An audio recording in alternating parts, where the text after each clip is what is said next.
Boa tarde, seu Getúlio. Boa tarde a todos os nossos telespectadores. É um prazer estar aqui mais uma vez. Prazer mais uma vez aqui com o doutor Milton Teixeira. Ele que é especialista no direito do consumidor.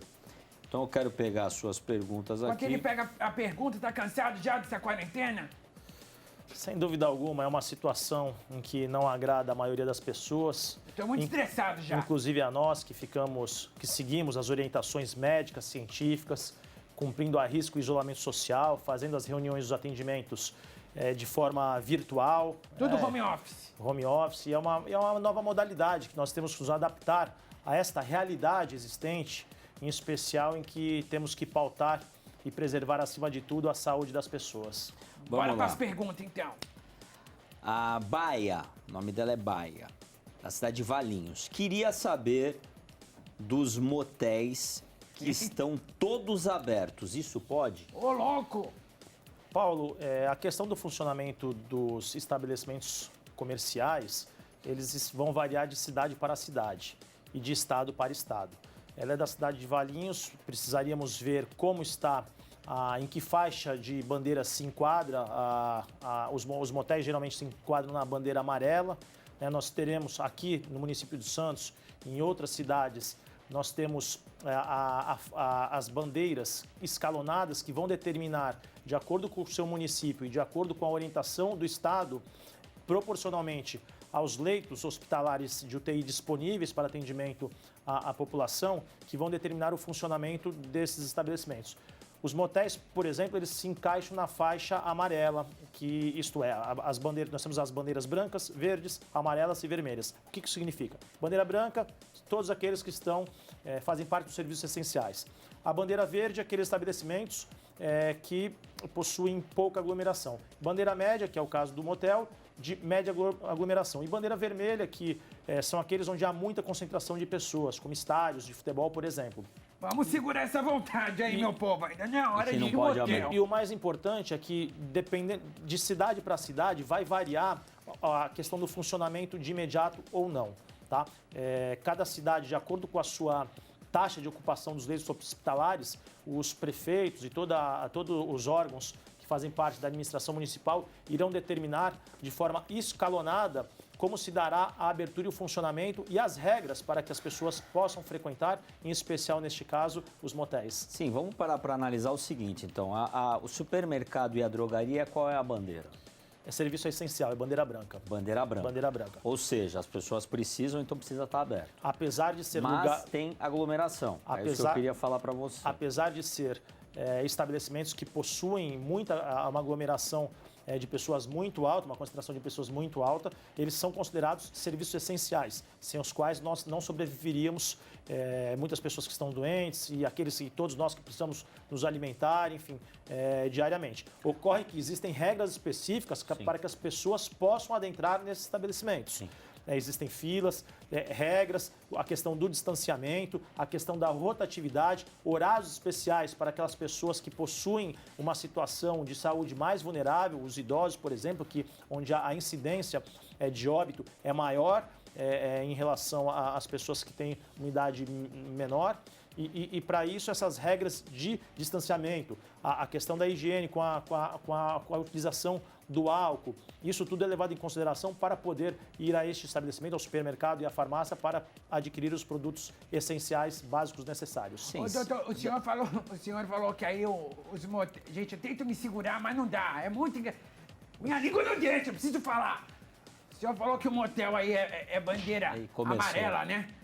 Porém, os mercados, drogarias são bandeira branca, mas venhamos e convenhamos, né? No motel não vai ter tanta aglomeração, né? Vai depender da alegria da pessoa.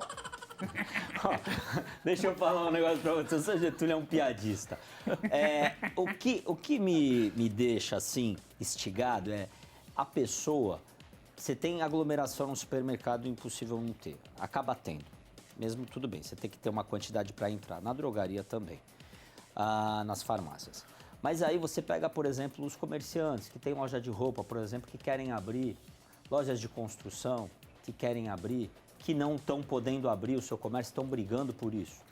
Tem muito menos aglomeração. Não poderia ter uma regra para essas pessoas? Mas tem. A construção civil também se enquadra no serviço essencial.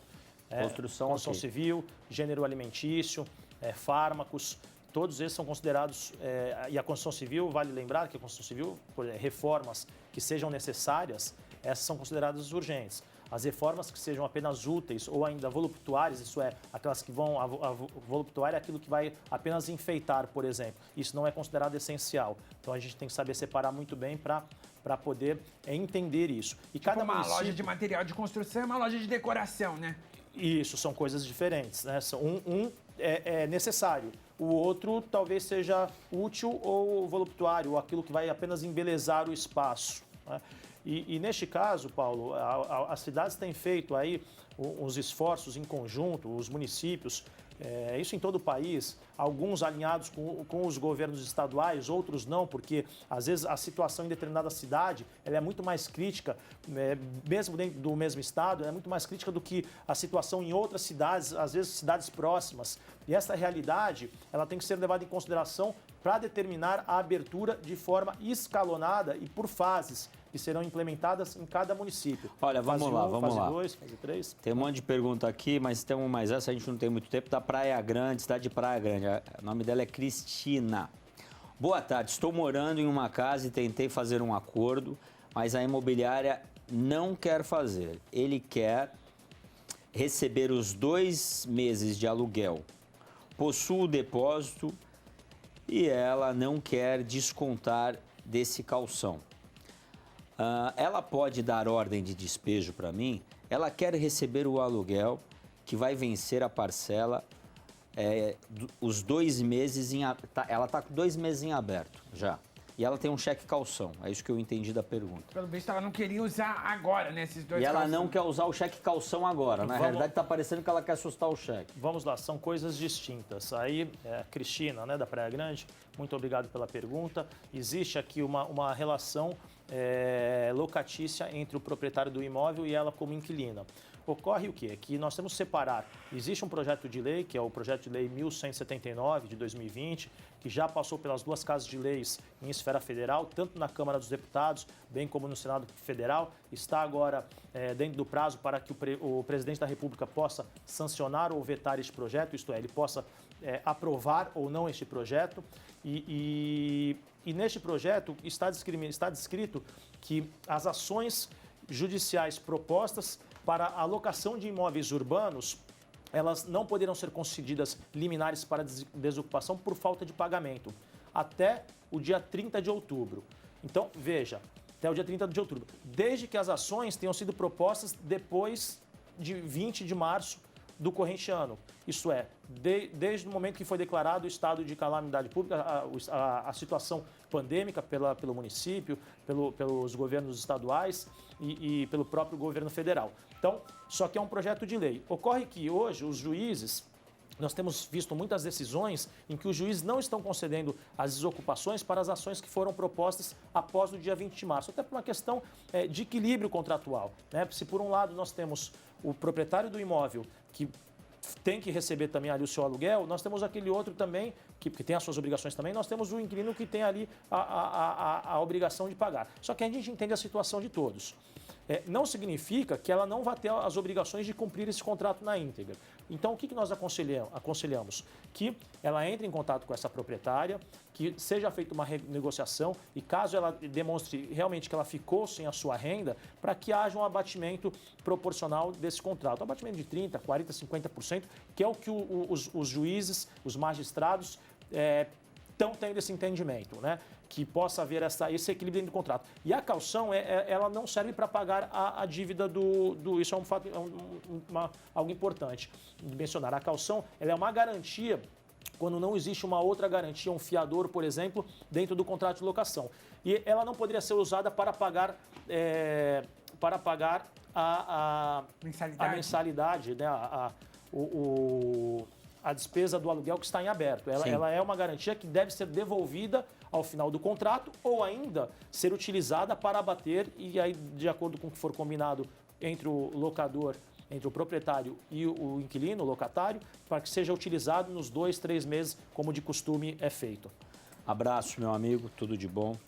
Muito obrigado, Paulo, seu Getúlio. Tchau, Espero tchau. que todos fiquem bem, estejam com saúde e com fé em Deus acima de tudo.